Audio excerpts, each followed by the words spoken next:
Door open பண்ணி பாரு.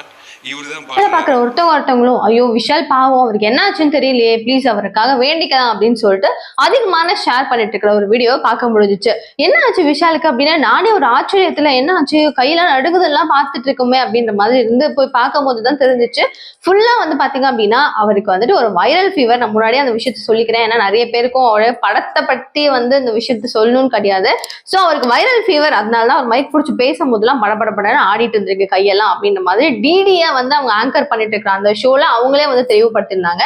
And டீடைலா அந்த வீடியோ பத்தி பார்க்கலாம். சோ என்ன நடந்திருக்கு அப்படின்னு பாத்தீங்கன்னா மதகஜராஜா அப்படின்ற இந்த ஒரு படத்தை வந்து பாத்தீங்கன்னா சுந்தர்சி அவர்கள் இயக்கிட்டு இருக்காரு. அதுவும் 2012 இந்த படம் வந்துட்டு டோட்டலா ஆல்மோஸ்ட் முடிஞ்சிருச்சு.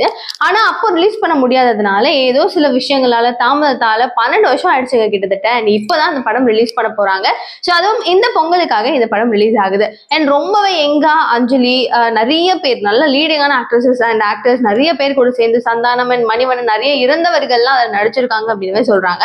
ஸோ இந்த படம் ரொம்ப சூப்பரா பயங்கரமான ஒரு ஹிட் கொடுக்கும் அப்படின்னு ஒரு எதிர்பார்ப்பு இருக்கும்போது பொதுவாகவே ப்ரீ ரிலீஸ் மூமெண்ட் அப்படின்றது ஒன்று பண்ணுவாங்க இல்லையா, அதுக்காக டிடி தான் அந்த ஷோக்கு ஆங்கரிங்கா வந்திருக்காங்க. ப்ரீ ரிலீஸ் பண்றதுக்காக உடம்பு சரியில்லை அப்படின்னாலும் அதை பொருட்படுத்தாம இத்தனை வருஷம் கழிச்சு நம்மளுடைய படம் ரிலீஸ் ஆகுது. ஸோ நம்ம அதுல கண்டிப்பா வந்துட்டு நடந்தே ஆகணும், நடிச்சே ஆகணும், உள்கொண்டே ஆகணும் அப்படின்ற ஒரு காரணத்தினால விஷால் எல்லாத்தையும் தாண்டி எல்லாத்தையுமே உடைச்சிட்டு அவருக்கு உடம்பு சரியில்லைனாலும் அந்த நிலை எல்லாத்தையுமே தாண்டி அவர் வந்துட்டு ஸ்டேஜ்ல மைக்க பிடிச்சி பேசுறாரு. சோ அங்க பக்கத்துல வந்து பாத்தீங்க அப்படின்னா விஜய் ஆண்டனி அண்ட் இன்னொரு பக்கம் சுந்தர்சி என் நடுவுல ஒரு சீட்ல அவர் உட்கார வச்சு கைத்தாங்கலாம் உட்கார வைக்கிறதெல்லாம் பார்க்கவே ரொம்ப பாவமா இருந்துச்சு. ஒரு பக்கம் அவருக்கு வைரல் ஃபீவர்னாலதான் அவருக்கு இவ்வளவு நடுக்கம் இருக்கா, அவரு நிக்க முடியலையா, உளர்ற மாதிரி பேசுறாரா, தடுமாற்றமா இருக்கா அப்படின்ற ஒரு கேள்வி இருந்தாலும் இன்னொரு பக்கம் அவருக்கு வைரல் ஃபீவர் தான்ப்பா இருக்கணும் அப்படின்னு வேண்டிட்டு இருக்காங்க. சோ என்ன எது நம்மளுக்கு இன்னும் கிளியரா தெரியல.